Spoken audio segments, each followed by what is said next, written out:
Welcome back to SwitchCorner. My name is Alex and today we're taking a look at WRC 9 for the Switch. A true rally sim. It's the second release in the series to now hit the console, but does it do enough to justify the purchase? Or are you best off just sticking with 8 and saving that cash? Well, hit subscribe if you love the Switch. As much as we all do here, join our growing family and let's get started.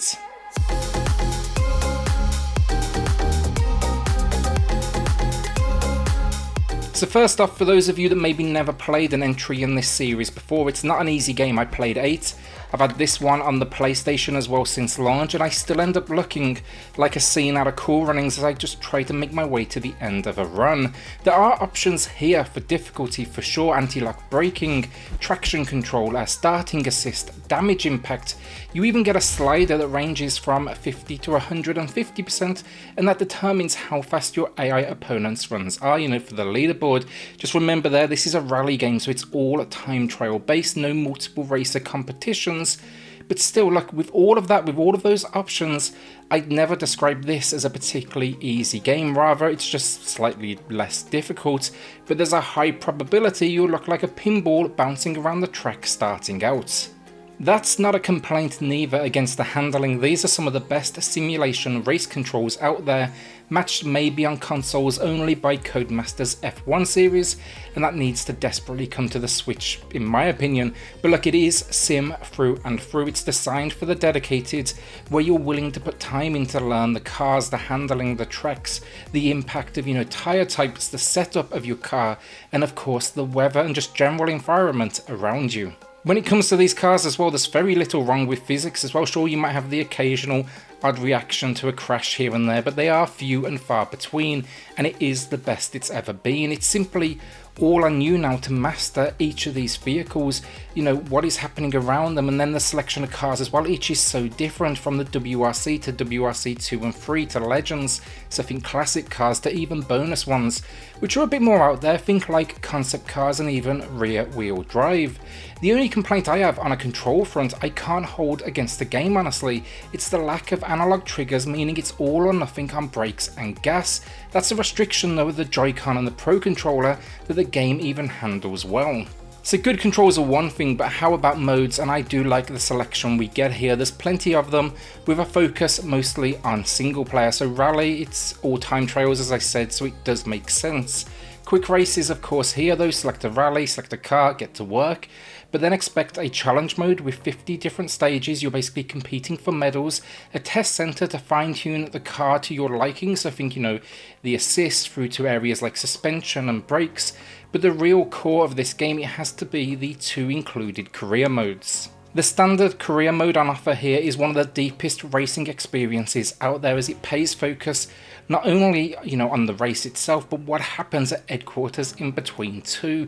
Manage your calendar, what races will you do, take part in test defense, work with sponsors, take a rest day, and then around all of this you got to manage your team, you got to hire and fire them, you got to level them up thanks to an extremely deep skill tree system that you actually unlock with your progression. You've got to answer emails, you've got to complete objectives, you've got to boost team morale, and you've even got to dive into research and development. It's overwhelming and deeper than last year's entry, but they accompany it with a great tutorial to guide you through it. All the business, not for you then. The second career mode is simply season, and this just jumps from rally to rally and you can focus on the rush of just winning. All these modes then, you'll be competing across over 100 special events using 13 rally locations, each with multiple track layouts.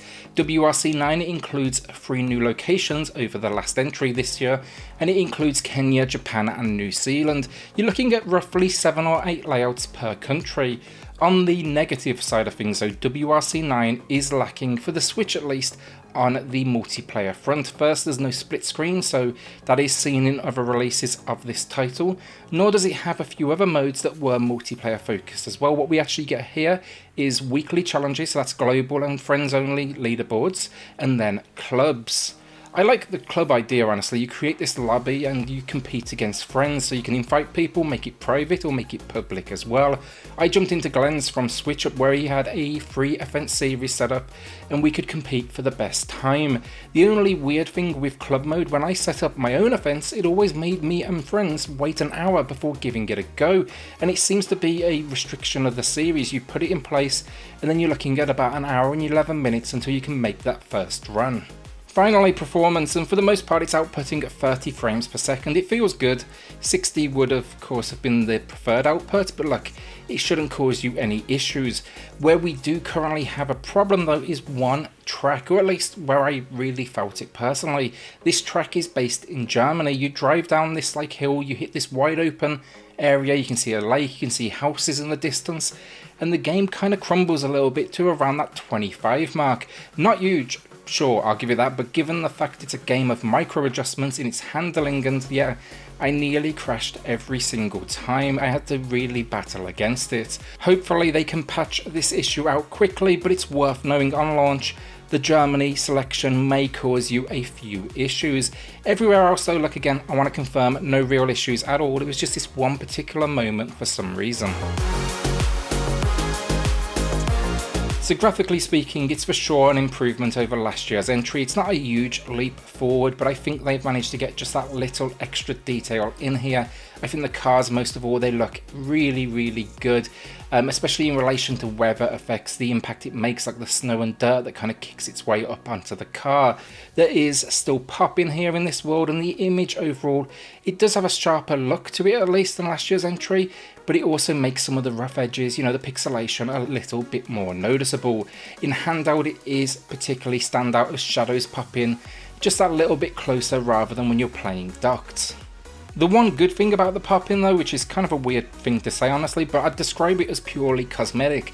It's never the track itself or markers dictating the next direction you need to go, you know, it's the shadows, the trees, it's all the decorative stuff basically around you. Likewise then we do get a nice selection of camera modes as well, from my preferred pull back behind the car to inside the car to at the very front at road level. It's got every option a race fan could want. Then other sort of minor complaints, textures, they can be extremely low detail at points when you get a little bit too close. Clearly a compromise to get things, you know, running smooth. The night tracks can be a little bit too dark at points, honestly. The lighting's been pulled back so much it can be a little bit difficult to make things out. And then crash animations, they're lacking. They miss the weight that crashing a machine like this would truly have. Finally, with animations for rallies as well, it's still a little lacking when it comes to your wins. You know, it's a typical car on a podium jazz, and it just doesn't quite stand out. Also, the career mode, it works, but I still think it could be a tiny bit more streamlined. Now, I know that sounds like a lot of complaints, honestly, but I feel like it's all minor things, not really taking away from the game, just things that I feel that could be tidied up. Overall, like, I actually think it's a good looking game, and they've got a decent output on the Switch.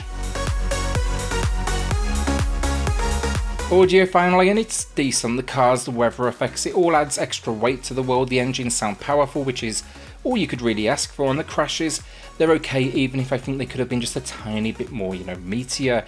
If anything though, like 8 for me, it just lacks environmental sounds to bring these locations to life. You know, there's a few things here that should absolutely have sounds to them, like animals in the background. I think there's an opportunity here to really bring out a world that would, you know, immerse you in the experience. This is all topped off then by the co-driver dialogue, which I've always really enjoyed. It's got like 5 different language options in here. You absolutely need to use it to succeed. And then some generic electronic music for menus and just race openings. So the final verdict, and I'm mostly impressed with WRC 9. Now sure, the updates that were made, they could be seen as minor, but for fans of the series, they are adjustments we needed, and the racing here, the best it's ever felt, with 3 new rallies on offer then, each containing multiple options, an even deeper career mode and clubs. I can easily get my money's worth here, and graphically then it's small, but I do like the new look and the output they've achieved. You need to love the series though, honestly, and you need to face what is mostly the same gameplay from 8 over again. Unfortunately then as well, look, it's held back by lacking multiplayer modes, a frame rate drop that seems exclusive to the Germany location for the most part, and some lackluster detail in the visuals, you know, the damage detail, the crash reactions, and the very occasional wonky kind of physics. With that though, look, as I said, I've still had a fantastic time with this one, and hopefully a small patch can at least correct the Germany location issue. For me though, today like a good 7 out of 10, and this is now one of the best simulation races available on the Nintendo Switch. Will you be adding this one to the collection though, or are the improvements just, not enough for you? Does it take itself maybe a little too seriously? I understand simulation races, they're not gonna be for everyone. With that though, a shout out to the patrons of the channel who are just going above and beyond to support SwitchCorner. It helps more than you know, so thank you all so much. If you do want to check that out for yourself, I have linked it in the video description down below. Then hit subscribe if you love the Switch as much as we all do here. Join our growing family, and I'll see you all on the next video. Thanks everyone.